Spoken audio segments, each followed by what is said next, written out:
momento que eu fiz um retorno de uma cliente essa semana, onde ela, depois de 6 meses que eu fiz a terapia com ela, todo um tempo que a gente acompanhou desde o início do ano, né? Ela veio e fez uma última consulta, que eu gosto de fazer um acompanhamento, me contando como ela está a partir de ter realizado a terapia aqui, né? Como foi a percepção das mudanças na vida dela. Então, assim, ela vinha sofrendo de uma situação bem complicada em uma disfunção alimentar. O problema dela se dava através da bulimia.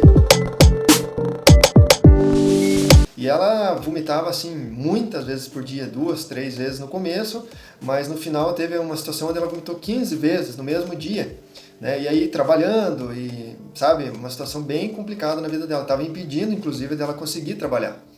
E aí quando ela participou aqui do processo, veio como uma percepção de estar buscando sempre o controle da situação. Então, emocionalmente, lá em algum momento da vida dela, ela perdeu o controle e assumiu para ela muitas dificuldades em relação aos pais, né? Então, pegou as dores dos seus pais. E para isso, ela trouxe uma sensação de que estar cuidando dos pais seria obrigatório, seria necessário, para que ela pudesse se sentir notada, para que ela pudesse se sentir parte, para que ela realmente fosse reconhecida em qualquer ambiente que ela estivesse. E tanto é que no trabalho era assim. Tinha hora para chegar, era a primeira a chegar e a última a sair. Enquanto não terminasse alguma tarefa, algum relatório, alguma atividade, não ia embora.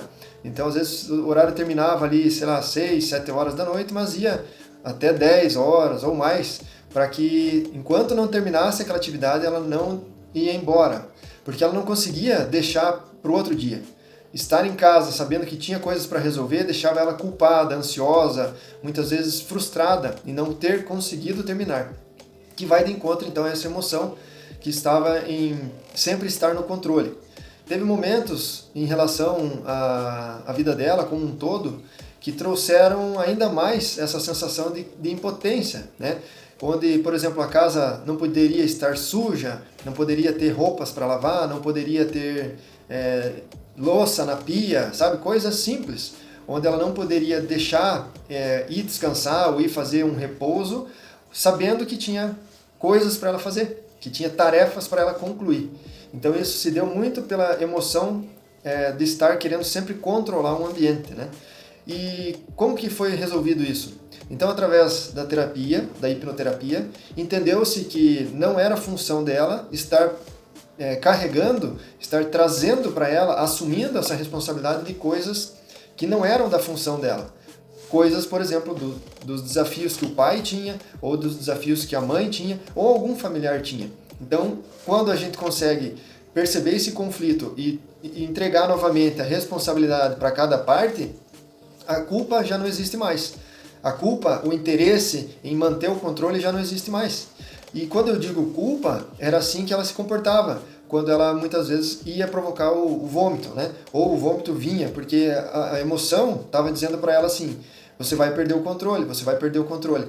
E com isso ela se permanecia num estado de culpa, fazendo com que o vômito viesse. É algo complexo para se interpretar de como a nossa mente reage, mas que após isso nunca mais ela vomitou. Não teve nenhum momento da vida dela, um dia, mantendo a atividade que ela fazia, o trabalho, mantendo o relacionamento com os amigos, com a família, enfim. Ela se percebeu hoje muito mais dona do controle das emoções dela do que faz bem para ela. Se ela quer resolver alguma tarefa hoje, ela vai. Se ela não quiser, não tem problema nenhum. Então ficou simples para ela entender aquilo que é bom para ela e que apenas deixar uma tarefa para amanhã não causa nenhum desconforto, dor ou mesmo culpa, né?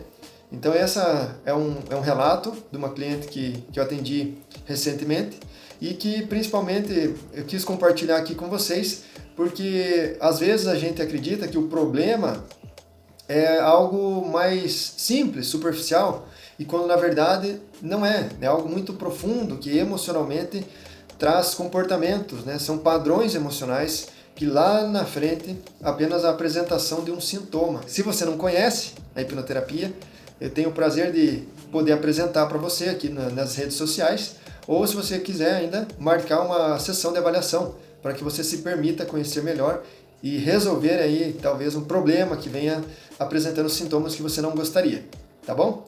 Um grande abraço e até o próximo vídeo.